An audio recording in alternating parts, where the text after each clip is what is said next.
દિલ્હીમાં બીજેપી દ્વારા સદસ્યતા અભિયાનની શરૂઆત કરવામાં આવી છે, જે અંતર્ગત આણંદ જિલ્લા ભાજપ સંગઠન દ્વારા ભાજપ સદસ્યતા અભિયાનની શરૂઆત કરવામાં આવી હતી. બીજેપી પ્રમુખ રાજેશ પટેલ, સાંસદ મિતેશ પટેલ અને નાયબ દંડક રામભાઈ સોલંકી સહિત ભાજપના કાર્યકરો ઉપસ્થિત રહ્યા હતા.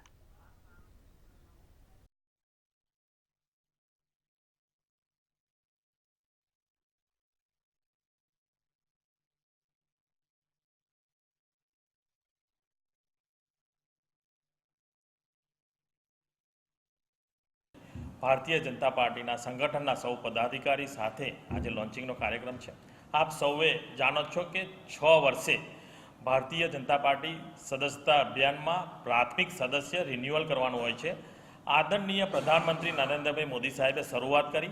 ગઈકાલે આપણા મુખ્યમંત્રી ભૂપેન્દ્રભાઈ પટેલ સાહેબ પણ સદસ્ય બન્યા અને પૂરા ભારત દેશમાં સદસ્યતા અભિયાન ચાલી રહ્યું છે. ત્યારે આણંદ જિલ્લામાં સૌથી વધુ જે સદસ્ય બનાવવાના છે એનું ટાર્ગેટ જ્યારે આપણને પ્રદેશમાંથી આપ્યું હોય ત્યારે નીચે સુધી અને જ્યારે ભારતીય જનતા પાર્ટીના સૌ કાર્યકર્તાઓ ચૂંટાયેલી પાંખ છે, સરપંચથી સાંસદ સુધીના બધાએ જ્યારે સદસ્યતા અભિયાનમાં એક ભાગ લઈ અને સૌને સદસ્ય બનાવવાના છે એનું અભિયાન ચાલુ કર્યું છે કે દર 6 વર્ષે પ્રાથમિક સભ્યપદ દરેકને પ્રાપ્ત કરવું પડે છે અને ત્યારબાદ એને બીજા સભ્યને જોડ્યા પછી એ સક્રિય સભ્ય બને છે અને એ રીતે એ પછી જાહેર જીવનની અંદર એ જનપ્રતિનિધિ તરીકે હોય કે સંગઠનના કાર્યકર્તા તરીકે એ ગૌરવ સાથે કાર્ય કરે છે.